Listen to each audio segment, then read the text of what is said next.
Bismillah. Assalamualaikum warahmatullahi wabarakatuh. Sebenarnya tadi apa yang ingin kita bawakan kan sudah disampaikan sama kita. Sudah sampai sama kita, jadi saya tutup. Assalamualaikum warahmatullahi wabarakatuh. Gak apa-apa? Gitu juga sih Ustaz. Oke, itu tadi sedikit atau sepotong kisah dari Mus'ab bin Umair. Insyaallah kita akan lanjutkan beserta dengan ibrah apa yang insyaallah yang bisa kita ambil dari kisah tersebut. Sebelumnya, alhamdulillah wa kafa, wassalatu wassalamu ala rasulillahil mustafa. Asyhadu an la ilaha illallah wahdahu la syarika lah, wa asyhadu anna Muhammadan abduhu wa rasuluh la nabiyya ba'dahu. Ikhwani wa akhwati fillah, puji syukur kehadirat Allah Subhanahu wa taala. Dan Allah Subhanahu wa taala masih memberikan kepada kita kesempatan dan kelapangan jiwa untuk senantiasa beriman kepadanya. Ibnu Qayyim al-Jauzi pernah berkata, "Kam min 'abdin yaftahu Allahu lahu bab at-tha'ah, walakin la yaftahu lahu bab al-qabul." Berapa banyak hamba Allah yang Allah bukakan baginya kesempatan untuk berbuat ketaatan, tapi Allah tidak bukakan hatinya untuk melaksanakan ketaatan tersebut. Maka oleh sebab itu kita bersyukur kepada Allah Subhanahu wa taala. Allah memberikan kita kesempatan dan Allah juga memberikan kita keimanan, hati yang terbuka untuk menerima kebenaran dari Allah Subhanahu wa taala. Karena bercerita tentang sahabat, tentunya kita juga akan mengambil iktibar dari ayat-ayat Allah Subhanahu wa taala. Sedangkan Rasulullah sallallahu alaihi wasallam pernah bersabda, tidaklah seseorang berkumpul dalam sebuah majelis mereka membahas tentang Al-Qur'an kecuali mereka dikelilingi oleh para malaikat, tentunya mendoakan mereka. Kemudian Allah menurunkan kepada mereka rahmatnya dan Allah menyebut-nyebutnya di antara para malaikat. Ikhwani wa akhwati fillah, begitupun salam dan salawat atas junjungan Nabi besar Muhammad sallallahu alaihi wasallam, Nabi yang membawa bendera la ilaha illallah di muka bumi ini. Dan insyaallah bendera ini akan selalu tegak. Akan ada generasi-generasi setelah Rasulullah sallallahu alaihi wasallam yang akan memegang bendera ini hingga hari kiamat. Dan kita berharap orang-orang itu adalah kita semua. Siapakah para pemegang bendera yang dijanjikan oleh Allah Subhanahu wa taala? Mereka yang senantiasa berdakwah amar ma'ruf nahi munkar, dan mereka lah sebaik-baik umat yang pernah ada di bumi ini. Ikhwani wa akhwati fillah, sahabat tentang Mus'ab bin Umair. Mungkin ada yang bertanya, kenapa Mus'ab bin Umair yang kita bahas?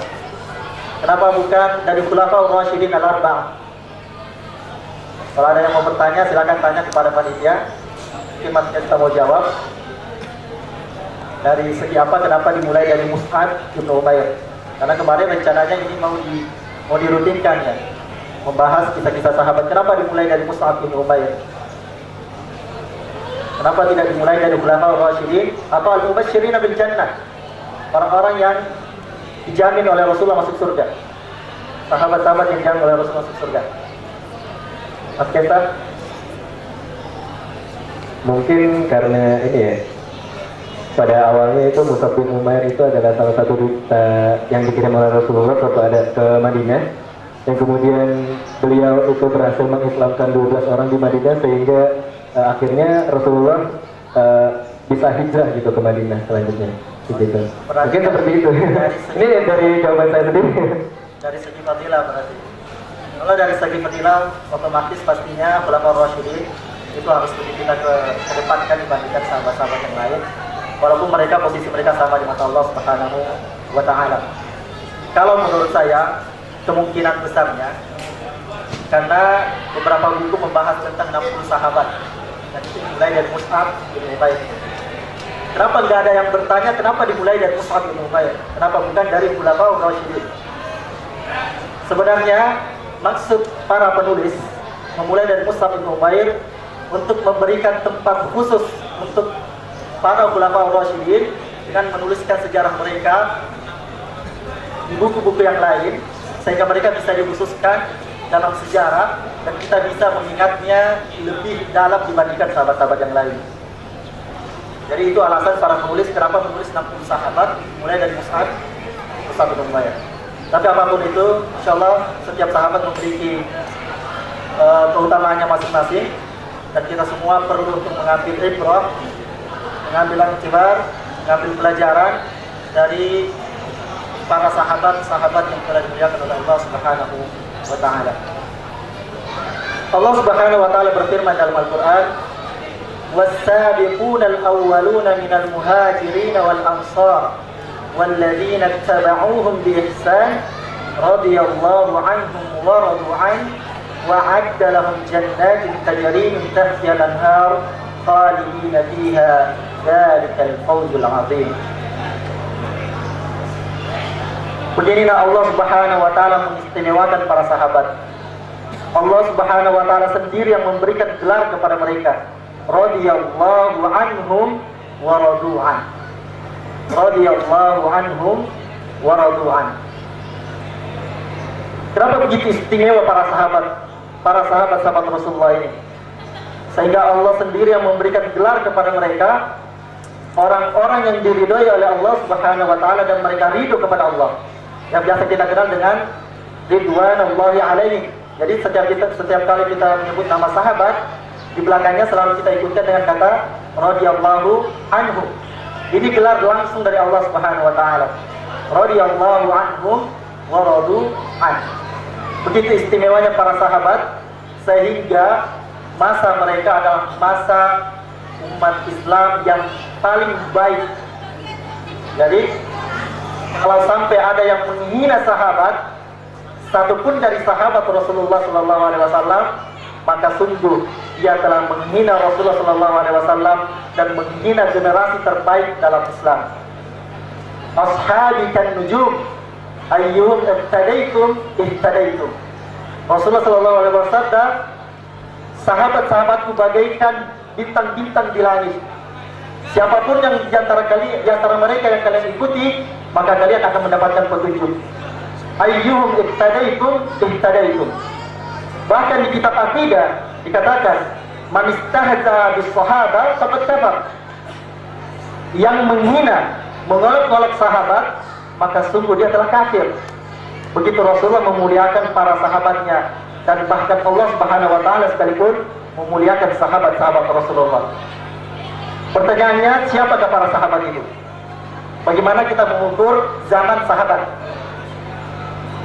Ada banyak definisi. Kalau kita buka buku-buku sejarah Islam, banyak definisi tentang kategori-kategori yang termasuk dalam kalangan sahabat.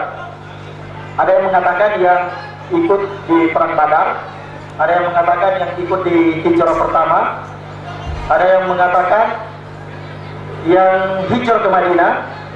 Tapi di antara semua ini yang paling kuat, seperti yang diucapkan oleh seorang sejarawan yang terkenal dalam Islam, Ibrahim, dan juga Khalid bin Khalid, yang menulis 60 sahabat Rasulullah Sallallahu Alaihi Wasallam, mendefinisikan sahabat ialah man amana fi ahdi Rasulullah Sallallahu Alaihi Wasallam wa wahai. Sahabat itu adalah orang-orang yang beriman di zaman Nabi Muhammad Sallallahu Alaihi Wasallam, ketika Nabi Muhammad masih hidup. Ini definisi yang saya rasa juga paling kuat di antara definisi tentang sahabat. Jadi orang-orang yang beriman di zaman Rasulullah Sallallahu Alaihi Wasallam sampai Rasulullah mati, sampai Rasulullah wafat.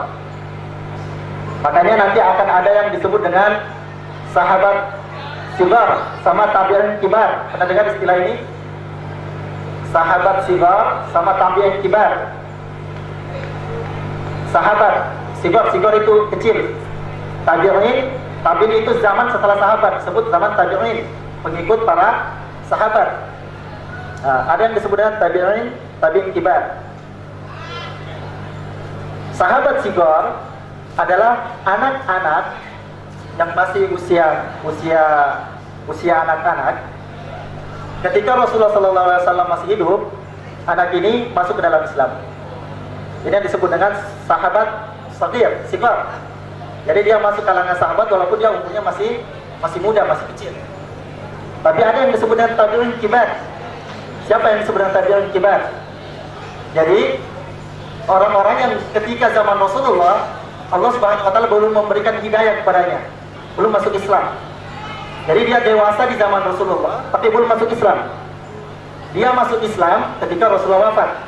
Setelah Rasulullah wafat, maka dia masuk di kalangan tabi'in. Makanya disebut tabi'in kibar. Dia tabi'in tapi umurnya sudah tua. Tabi'in tapi umurnya sudah tua. Makanya definisinya adalah orang-orang yang beriman di zaman Rasulullah SAW dan Rasulullah masih hidup. Oke, lanjut dari itu kita melihat tadi kita bacakan ayat bagaimana Allah Subhanahu wa taala begitu mengistimewakan sahabat Rasulullah. Ada 3 karakter dasar dari para sahabat sehingga mereka betul-betul menjadi umat terbaik. Jadi umat Islam terbaik adalah zaman para sahabat. Apa yang pertama? Yang pertama, Rasulullah SAW itu menjadi pembimbing mereka langsung, menanamkan akidah dalam hati mereka. Dan akidah yang ditanamkan oleh Rasulullah SAW menciptakan akar yang begitu kuat, sehingga dengan berbagai macam cobaan-cobaan, berbagai macam angin-angin yang menerpa, namun akidah mereka tidak pernah pupus. Kita ingat kisah Bilal bin Rabah. Bilal bin Rabah. Mereka belum berapa lama masuk Islam. Mereka tidak masuk Islam dari lahir seperti kita, atau sebagian besar dari kita. Tapi bagaimana keimanan mereka begitu kuat, sehingga Bilal ketika diberikan pilihan oleh majikannya, kamu memilih meninggalkan dakwah Rasulullah, meninggalkan agama Muhammad, atau kamu saya siksa sampai mati. Apa kata Bilal? Ahad. Kalimat yang kita kenal dari Bilal, kata ahad. Apa perbedaan ahad sama wahid? Ada pernah belajar bahasa Arab? Saya dari sini ada murid Al-Manar.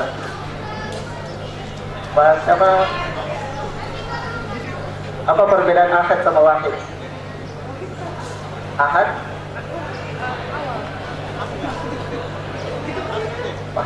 wahid satu, ahad awal. Wahid sama ahad itu artinya sama. Cuma wahid dia satu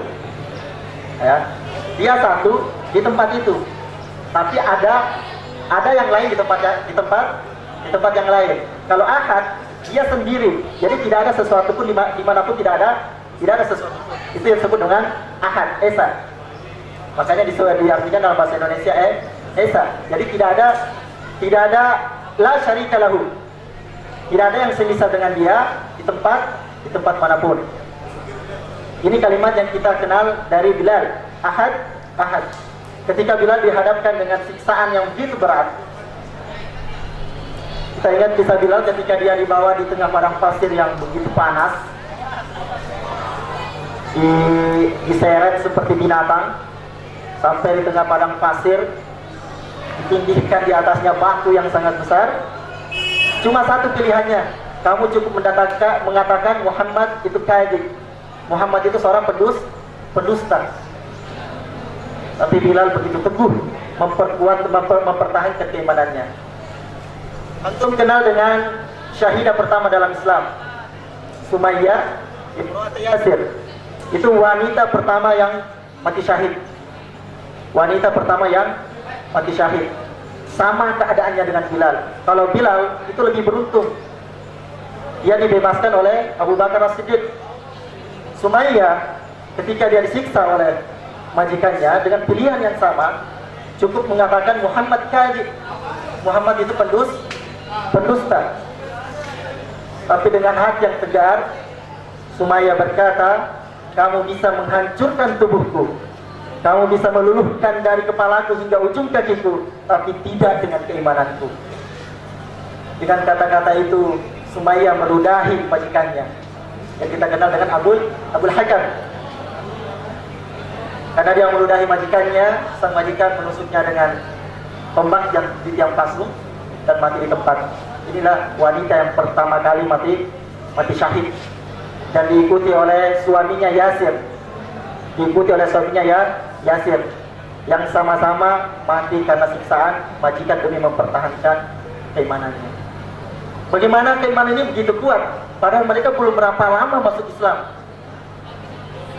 Metode apa yang diberikan oleh Rasulullah? Sistem apa yang Rasulullah berikan sehingga keimanan ini begitu tertanam dalam jiwa mereka? Sebenarnya cuma ada dua inti dasar yang Rasulullah tanamkan kepada hati para sahabat. Yang pertama apa? Setiap kali kalian melakukan sesuatu, ingatlah Allah mengawasi kalian. Ini yang disebut dengan muraqabah. Setiap kali melakukan sesuatu, ingatlah Allah bersama kalian. Jadi apapun profesi kita, apapun yang kita kerjakan, Allah selalu menjadi pembimbing kita sehingga kita terbebas dari kemaksiatan kepada Allah Subhanahu wa ta'ala. Kemudian yang kedua, lakukanlah sesuatu betul-betul karena Allah Subhanahu wa ta'ala. Betul-betul karena Allah Subhanahu wa ta'ala. Qul inna salati wa nusuki wa mahyaya wa mamati lillahi rabbil alamin. Katakanlah wahai Muhammad, sesungguhnya salatku, ibadahku, bahkan hidup dan matiku hanya untuk Allah Subhanahu wa ta'ala.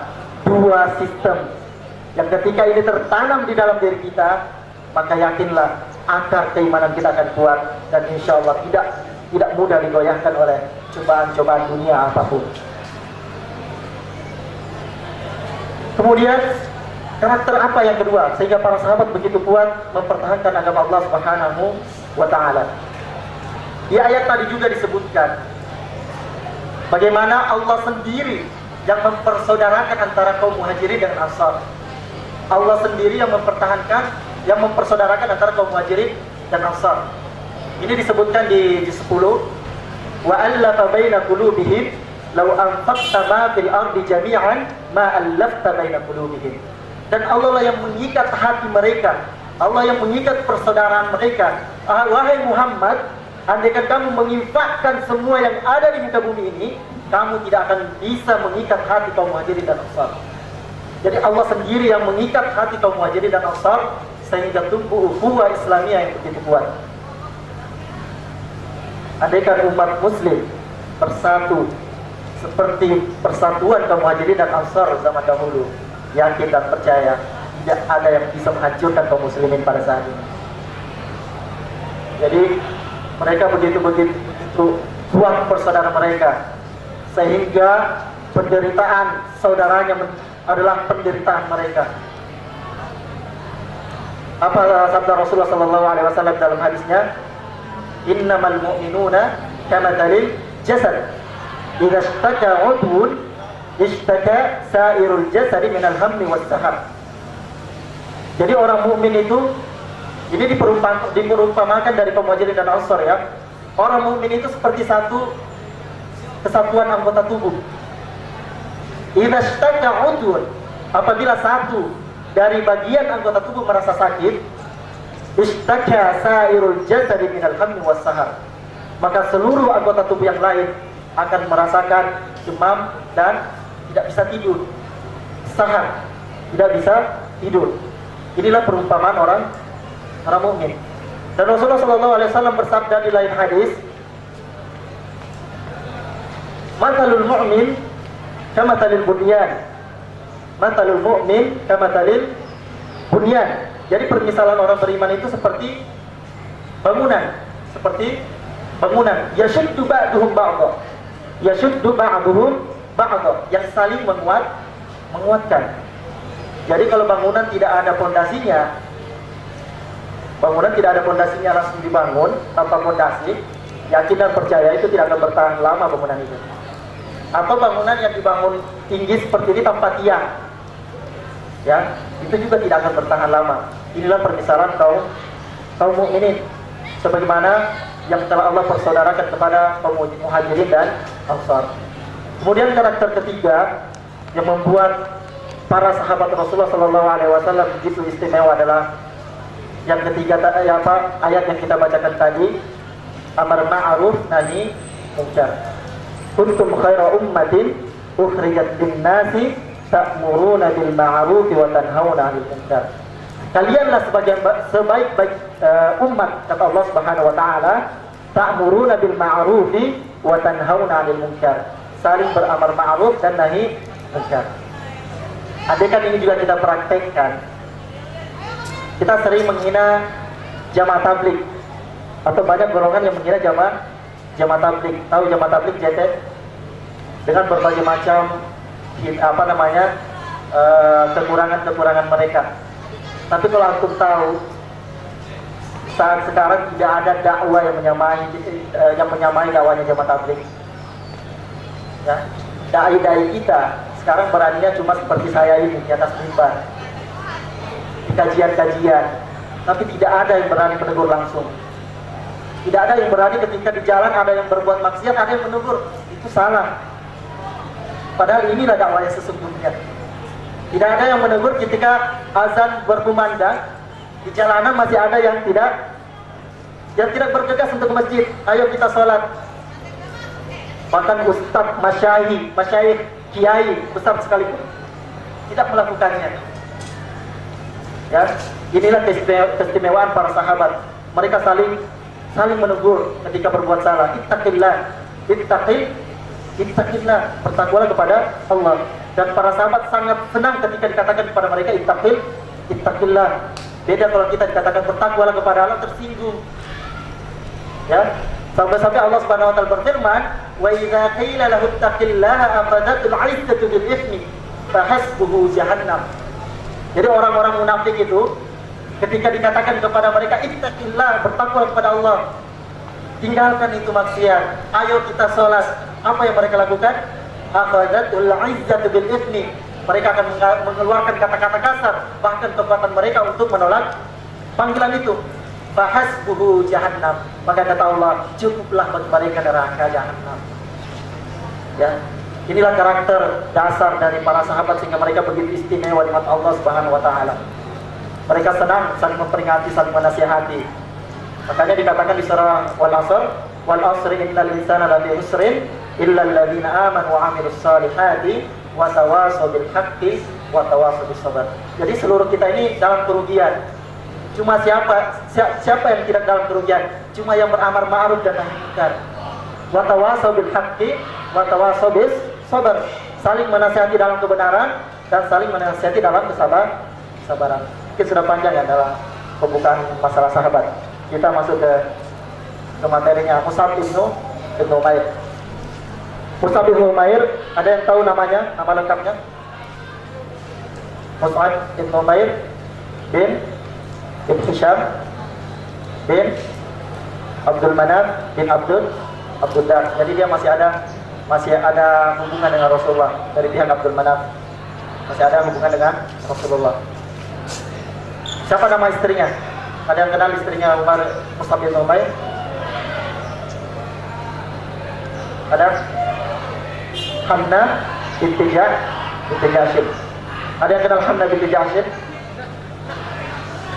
Makanya kita adakan kajian ya supaya kenal. Hamna binti Jahsy itu saudari dari Zainab binti Jahsy. Zainab binti Jahsy kenal? Tidak kenal juga. Ini salah satu istri Rasulullah. Bahkan istri Rasulullah kita nggak kenal. Ada yang kenal Justin Bieber? Nggak juga. Alhamdulillah kalau nggak ada yang kenal Justin Bieber. Betul, nggak ada yang kenal Justin Bieber. Nama istrinya Hamna binti Jahsy. Siapa nama ayahnya? Tadi kan sudah disebutkan. Mus'ab ibn Umair. Mus'ab bin Umair, berarti nama bapaknya Umair ibnu Hisham. Umair ibnu Hisham. Ibunya Khunnas binti Malik. Khunnas binti Malik. Mus'ab bin Umair lahir, sebenarnya tidak ada sejarah yang mencatatkan secara konkret tahun kelahirannya, tapi kebanyakan mengira-ngira sekitar tahun 594 sampai 599 Masehi. Dan itu berarti belum masuk tahun Hijriah. Jadi sekitar berapa tahun sebelum Hijriah? Sekitar 30-an tahun sebelum Hijriah. Jadi Umair lahir sekitar 30-an tahun sebelum Hijriah, sekitar 34 atau 35 sebelum Hijriah. Ya. Mus'ab bin Umair secara pribadi, syakhsianya, kenal tahu syakhsiat? Kalau di Tauqatus Syakhsiyah, ini yang belajar bahasa Arab, di Tauqatus Syakhsiyah, kenal tahu apa artinya? Di Tauqatus Syakhsiyah itu kartu KTP di Tauqatus Syakhsiyah. Jadi syakhsianya, personalitinya, pribadinya. Jadi Mus'ab bin Umair ini terkenal orang yang berasal dari kalangan orang kaya, orang terpandang. Terus cerdas. Apa buktinya dia cerdas? Jadi ketika pembesar-pembesar Quraisy mengadakan perkumpulan seperti musyawarah, jadi mereka memiliki tempat aula untuk perkumpulan pembesar-pembesar Quraisy, dan di situ tidak dihadiri oleh orang-orang yang umurnya masih di bawah. Tapi Mus'ab bin Umair walaupun umurnya masih muda, dia selalu diizinkan untuk ikut di perkumpulan pembesar-pembesar Quraisy karena dia memiliki kecerdasan. Kemudian yang kedua, Mus'ab bin Umair terkenal tampan, sehingga dikisahkan ketika dia berada di keramaian, garis-garis maka akan cari pandang terhadap Mus'ab bin Umair karena dia tampan dan juga memiliki semangat jiwa muda yang kuat. Ya, seperti dikisahkan di buku 60 sahabat di tulisannya Khalid bin Khalid. Terus bagaimana Mus'ab masuk Islam? Bagaimana Mus'ab proses sehingga Mus'ab bisa masuk Islam? Jadi di umurnya yang masih muda, sekitar 20 tahunan, 20 atau 21 tahun, Mus'ab bin Umair penasaran dengan dakwah yang dibawa oleh Rasulullah Muhammad SAW. Kenapa? Ketika setelah perintah dakwah sirriyah, wa anzir ashiratakal aqrabin, ketika Nabi Muhammad diperintahkan untuk berdakwah kepada kerabat-kerabatnya terdekat, setelah itu turun perintah yang ada di surah Al-Mudaththir untuk menjalankan dakwah secara jahriyah, secara terang-terangan. Ketika Rasulullah mulai dakwah secara terang-terangan, maka Rasulullah menjadi orang terkenal di antara Makkah. Di antara Makkah, yang dulu disebut Makkah. Makanya dalam surah Nisa disebut di Makkah Mubarakah. Makkah itu Makkah. Jadi terkenal. Akhirnya Mus'ab bin Umair ini penasaran bagaimana dakwah Nabi Muhammad. Karena yang dia kenal cuma Muhammad itu Al-Amin, orang yang dari kecilnya selalu dianggap jujur oleh orang-orang Arab. Jadi tidak ada satu orang Arab pun yang meragukan kejujuran Nabi. Bahkan ketika Nabi mengawali dakwahnya, dia berdiri di atas bukit Safa, kemudian berkata kepada orang-orang Quraisy, apakah kalian pernah mendapatiku berbohong sekali saja? Kata orang Quraisy, wallahi la nasma'a minkal kadhib. Demi Allah, kami tidak pernah mendengarkan dari kamu satu kebohongan pun, kata orang-orang Quraisy. Tapi mereka menolak dakwah Nabi. Karena kecerdasannya ini yang diikuti rasa penasaran, akhirnya Mus'ab bin Umair di senja menjelang malam dia menghampiri tempat kajiannya Rasulullah. Jadi Mus'ab bin Umair termasuk generasi awal dakwah Rasulullah. Di mana itu? Di Bukit Safa, di Baitul Arqam. Baitul Arqam ibnu Abil Arqam. Baitul Arqam ibnu Abil Arqam. Jadi di rumahnya Arqam di Bukit Safa. Kenapa diadakan di Bukit Safa? Karena di Bukit Safa lumayan terpencil, jauh dari keramaian. Maka Mus'ab bin Umair datang ke tempat kajian Rasulullah membacakan ayat-ayat Al-Quran, dan ketika mendengarkan ayat-ayat dari lisan Rasulullah SAW, maka bergejolak hati Mus'ab bin Umair dan tertarik dengan agama Islam. Jadi banyak di antara sahabat yang masuk Islam diawali dengan mendengar bacaan Al-Quran. Banyak kita kenal Umar ibn Khattab, kemudian Ammar ibn Yasir, kemudian Sa'ad ibn Mu'ad, kemudian Usaid. Jadi mereka tertarik dengan Islam melalui bacaan-bacaan Al-Quran. Karena orang-orang Arab itu terkenal dengan syair-syairnya, syair-syairnya. Jadi mereka sering berlomba memperdengarkan syair. Sehingga ketika mereka mendengarkan Al-Quran, apa yang mereka katakan? Inna hadza lasahirun mubin. Jadi Al-Quran ini adalah sihir, karena tidak ada manusia yang bisa membuat seperti Al-Quran. Maka pantaslah ketika Allah Subhanahu wa taala menantang kaum manusia bahkan jin untuk mendatangkan satu ayat pun. Ya. Tantangan pertama apa? Fa'tu bimithlihi, datangkan seperti Al-Quran. Tidak ada satupun dari kalangan jin dan manusia yang bisa mendatangkan seperti Al-Quran. Maka ditantang lagi oleh Allah, datangkan 10 ayat saja kalau gitu, 10 ayat. Juga tidak ada dari kalangan jin maupun manusia, walaupun mereka berkumpul untuk membuat seperti Al-Quran, tidak ada yang bisa. Maka Allah menantang mereka dengan satu ayat. Dengan satu ayat, itu pun tidak ada yang bisa. Makanya kita biasa dengar kisah Usailama al-Kadzab yang membuat surah Al-Fil. Al-Fil anfuhu tawil ismuhu kabir. Ini jadi bahan ledekan di kaum Arab. Karena ini seburuk-buruk syair. Seburuk-buruk syair di kalangan mereka. Tidak ada kofiannya, tidak ada arutnya, tidak ada susunannya. Betul-betul hancur. Cuma menjadi bahan ledekan. Jadi tidak ada yang bisa mendatangkan seperti Al-Quran. Makanya Al-Quran menjadi mukjizat bagi Nabi Muhammad SAW.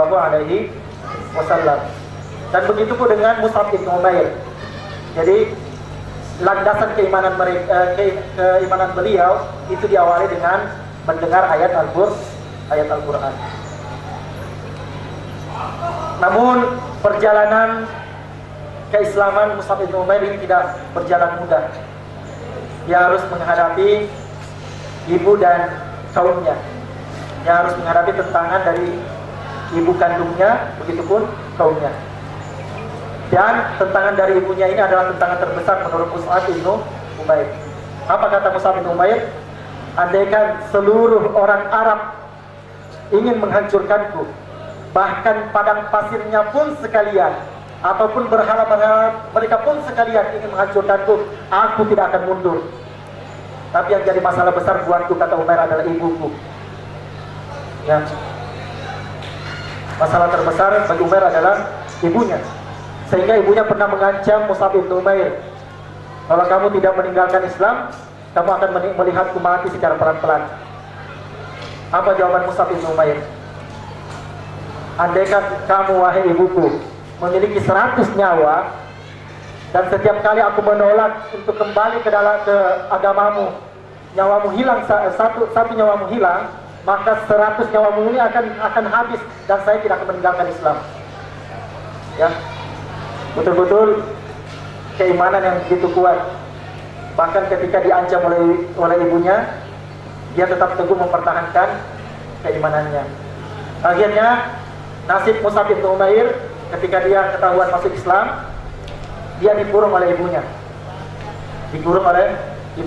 Dan pada saat itu masa-masa disiksanya para sahabat-sahabat Rasulullah, khususnya dari kalangan orang-orang bawah. Karena kalau dari kalangan pemuka-pemuka Quraisy itu biasanya mereka juga takut untuk menyakitinya, seperti Abu Bakar As-Siddiq, termasuk Mus'ab bin Umair. Akhirnya Mus'ab bin Umair ini dikurung oleh ibunya. Tapi karena kecerdikannya, dia mendengarkan para sahabat yang disiksa ini akan hijrah ke Habasyah, maka Mus'ab bin Umair mencari cara untuk kabur dan ikut hijrah ke Habasyah. Jadi Mus'ab bin Umair juga salah satu dari muhajirin yang berhijrah ke Habasyah, hijrah pertama dan kedua.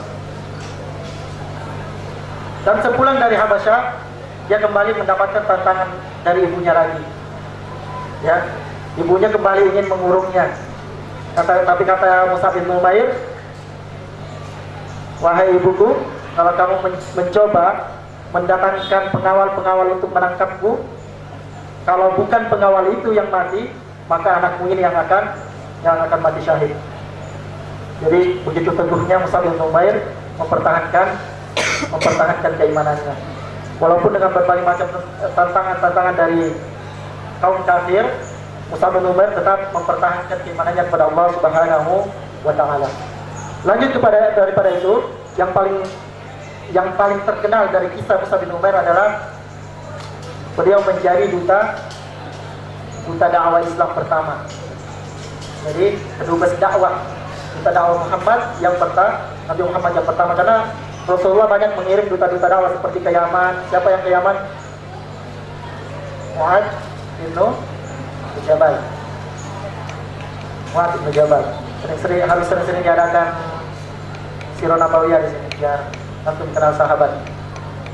Jadi Mus'ab bin Umair di umurnya yang belum terlalu dewasa, jadi sekitar umur 33 atau sampai 35, karena tidak ada data yang konkret dari tahun-tahun ini.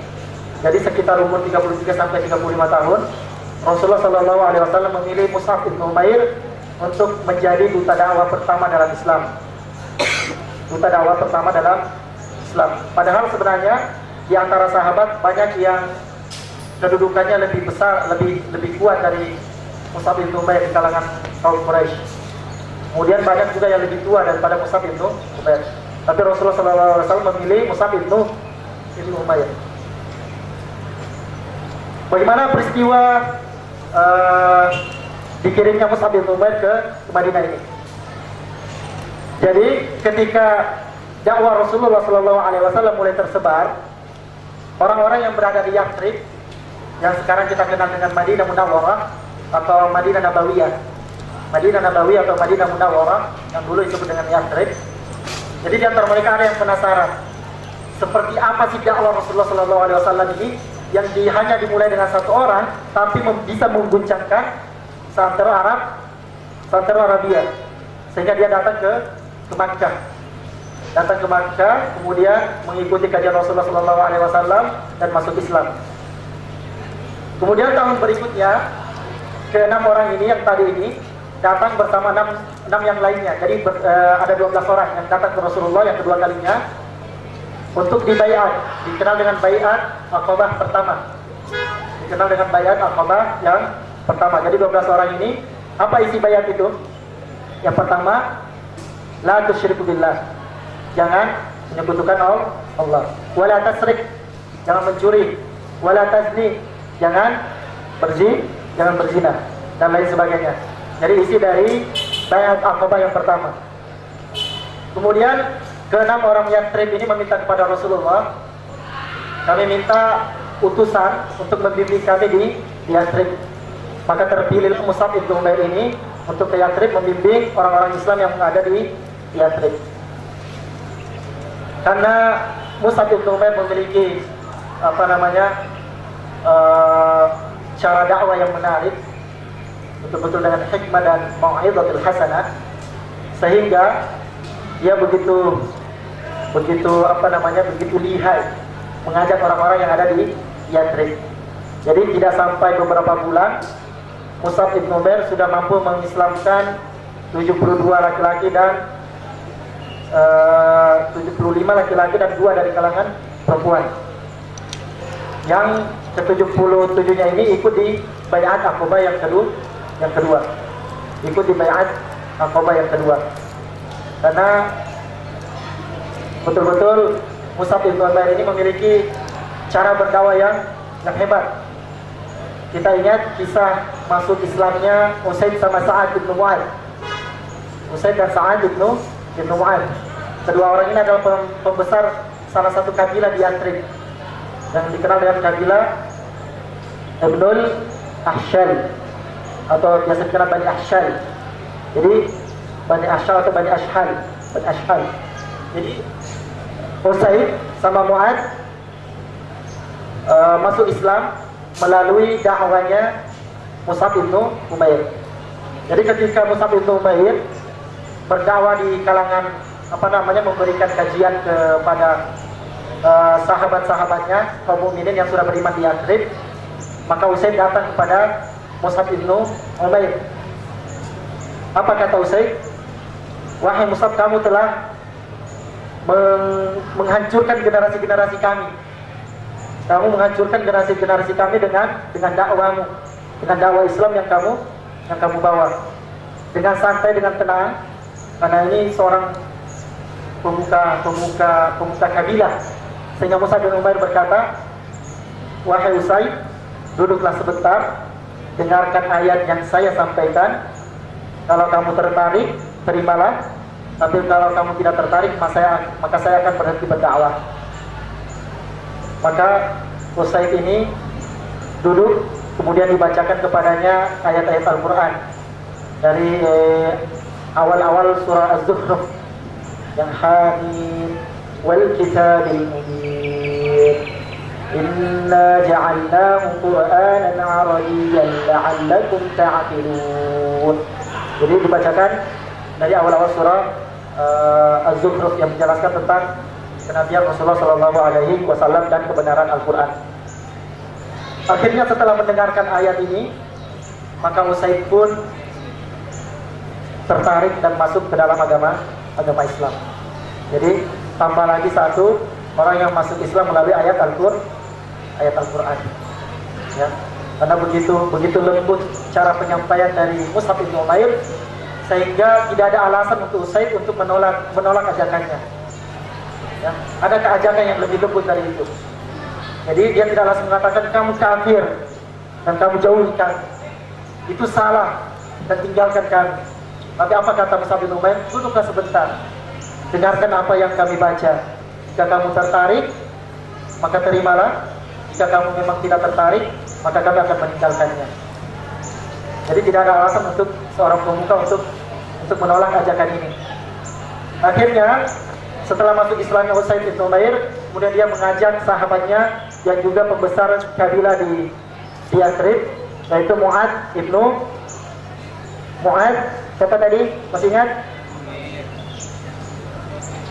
Mu'adz ibnu, sudah lupa. Mu'adz ibnu Jabal.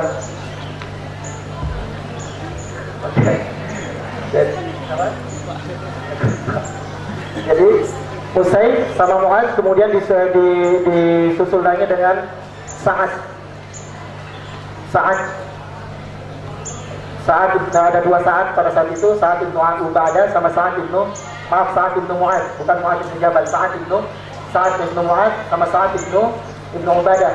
Jadi ketiga-tiganya ini adalah pembesar kabilah di Yathrib. Sehingga melalui ketiga orang ini mereka bisa mengislamkan begitu besar penduduk Madinah. Sehingga penduduk Madinah ini berjanji akan menerima Rasulullah SAW. Dan disinilah Allah Subhanahu Wa Taala mempersaudarakan antara kaum Muhajirin dan Ansar. Masih banyak waktu. Masih bisa dilanjutkan?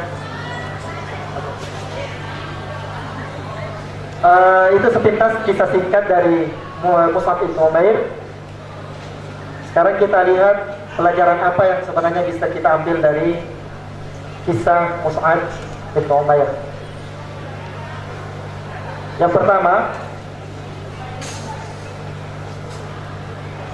pembentukan akidah yang begitu kokoh.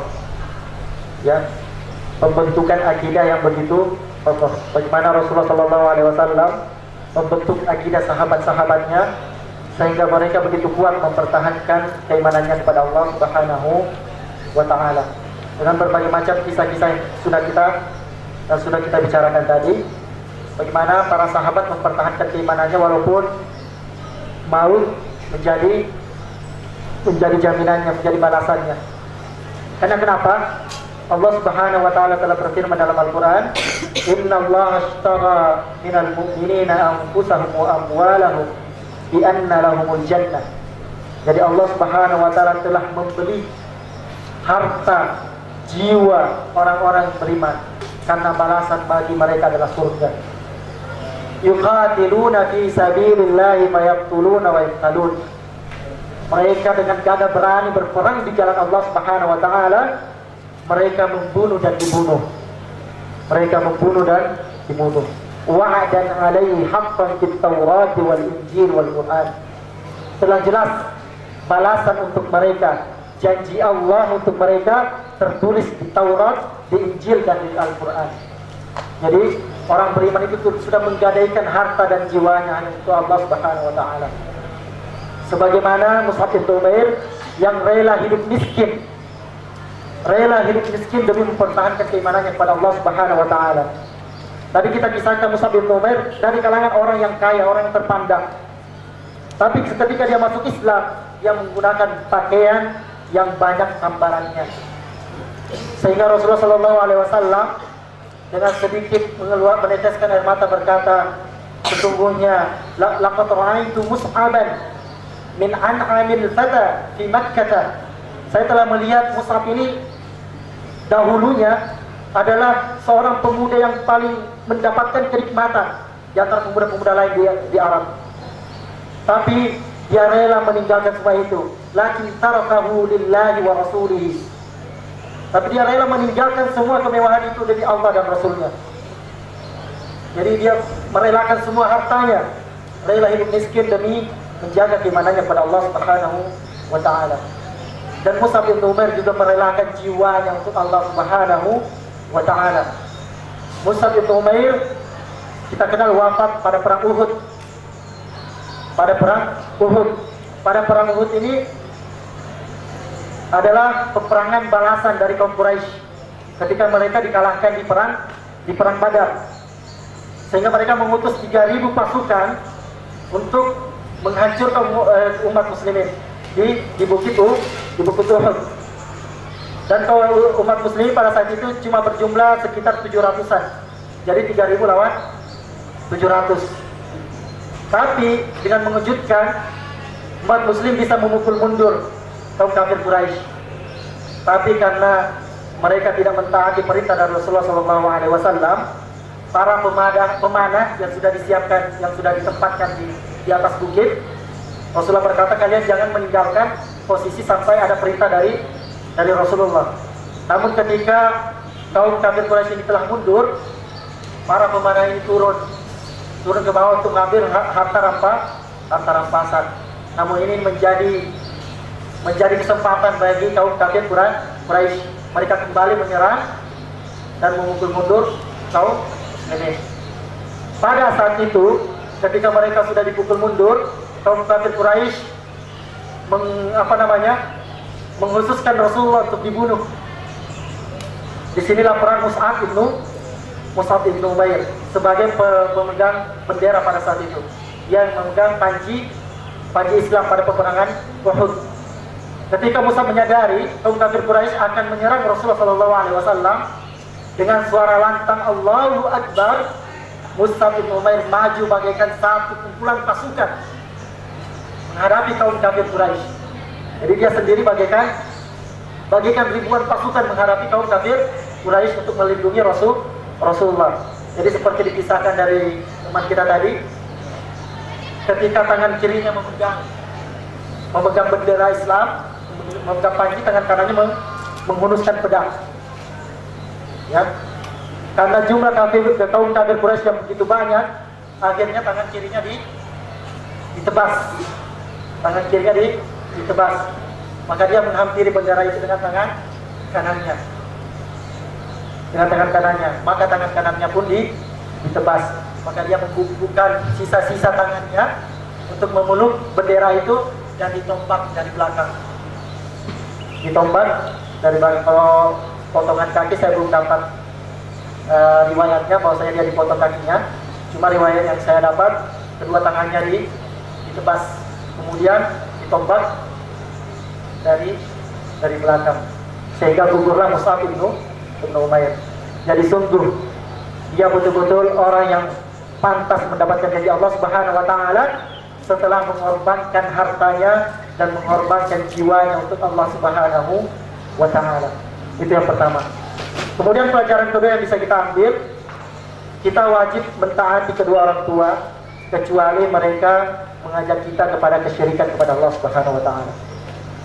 Jadi wajib mentaati kedua orang tua kecuali mereka mengajak kepada kesyirikan.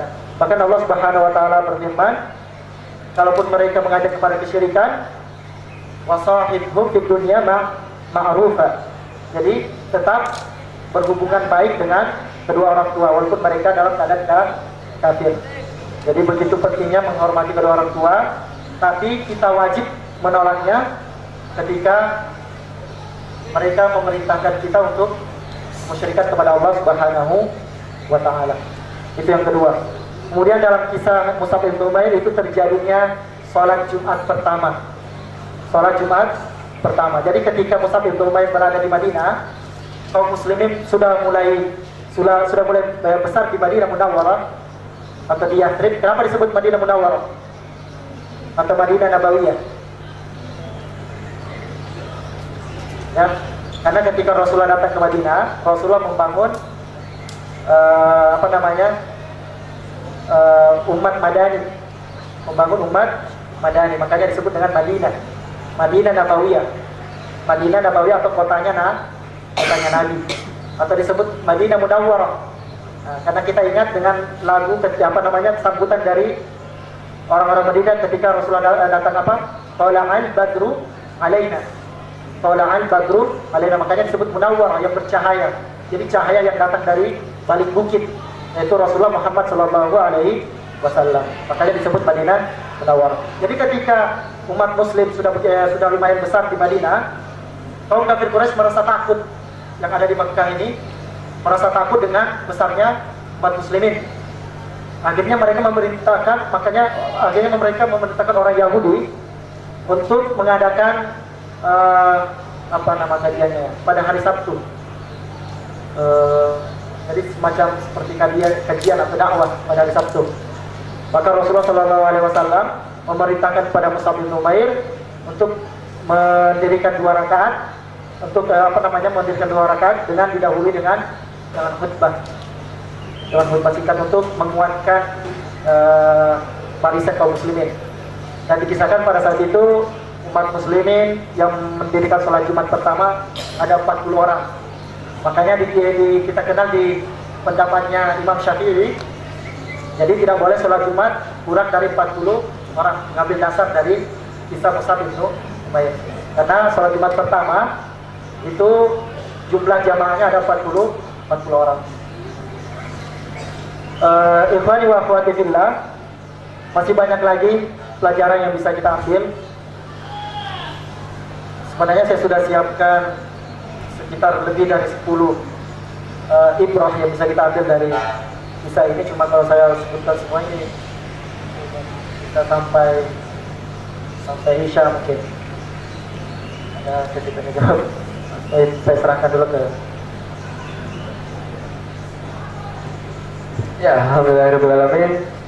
Terima kasih kepada Ustaz Asfa Yusuf yang telah memberikan materinya seputar sahabat Nabi yaitu Mus'ab bin Umair.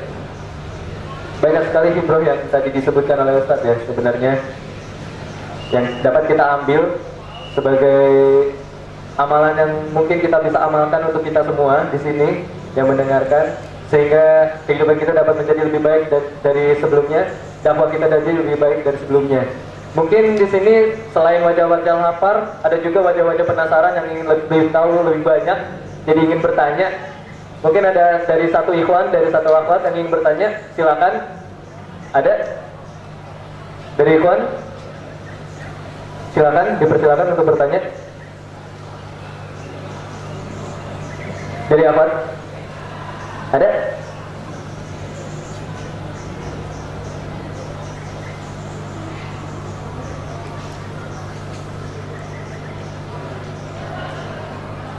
Ada?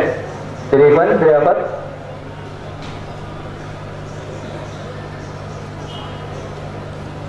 Ya, mungkin kalau tidak ada ya. Kalau tidak ada, jadi ada. Silakan kepada akhwat.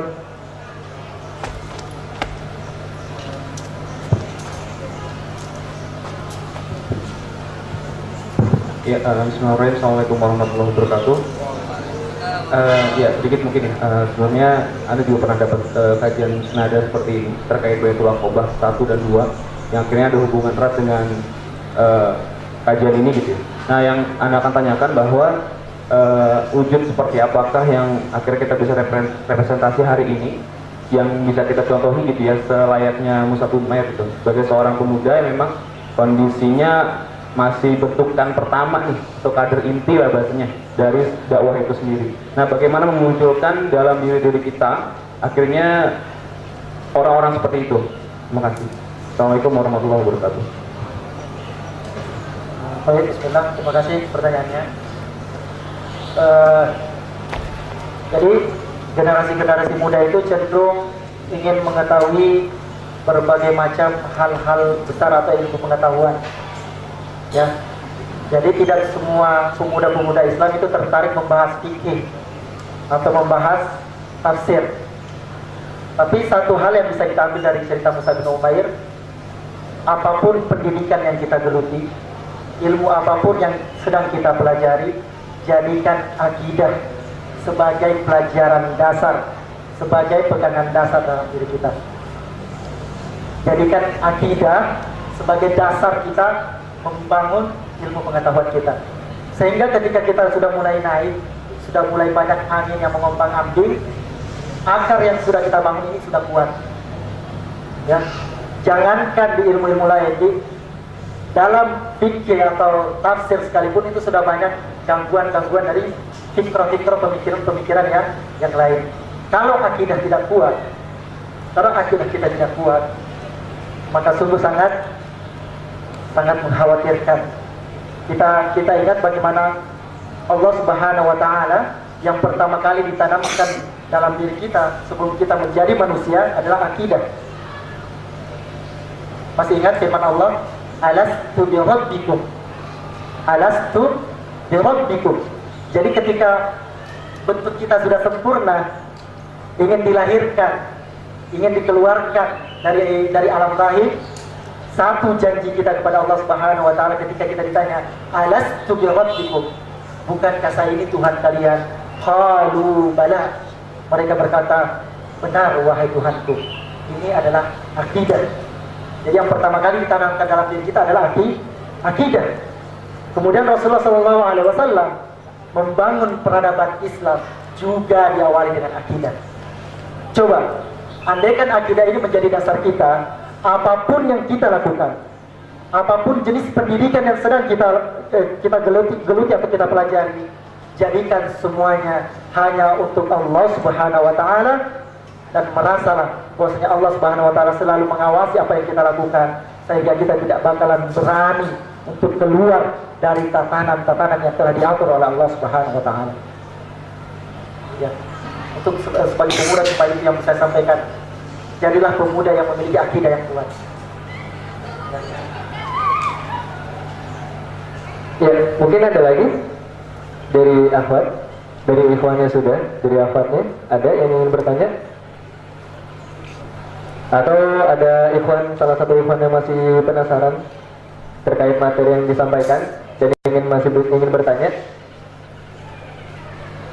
Ya, jika tidak ada, ya mungkin dari tadi Ustadz sudah banyak menyampaikan dan banyak menyebutkan hibroh-hibroh apa yang dapat kita ambil dari kisah sahabat Nabi yang baru saja kita dengarkan, Mus'ab bin Umair.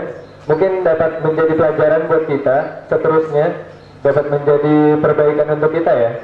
Ya, insya Allah. Mungkin sebelum ditutup Ustaz ya, ada bingkisan sederhana dari panitia untuk Ustaz. Silakan kepada Pak Faisal.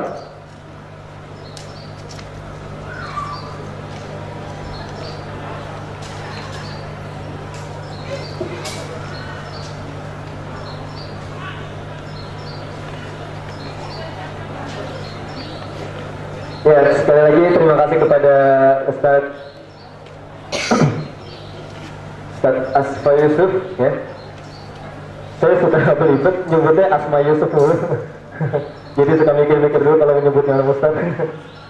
Iya, mungkin itu tadi ya, materi yang sangat luar biasa dalam kajian perdana FSIKU di tahun kepengurusan 2014-2015 ini. Ya, semoga di kajian berikutnya dapat terus bertambah ilmu kita, dapat terus bertambah pengetahuan kita, dan terus bertambah dakwah kita. Ya, semoga itu bisa tercapai, insya Allah. Ya, mungkin dari saya kurang lebihnya mohon maaf. Wassalamualaikum warahmatullahi wabarakatuh. Ya, saya kembalikan kepada MC. Dipersilakan. Ya.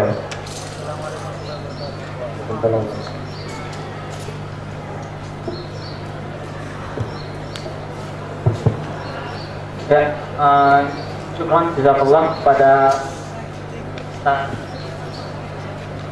Ustadz Asfa Yusuf dan moderator Festa. Ya, karena sudah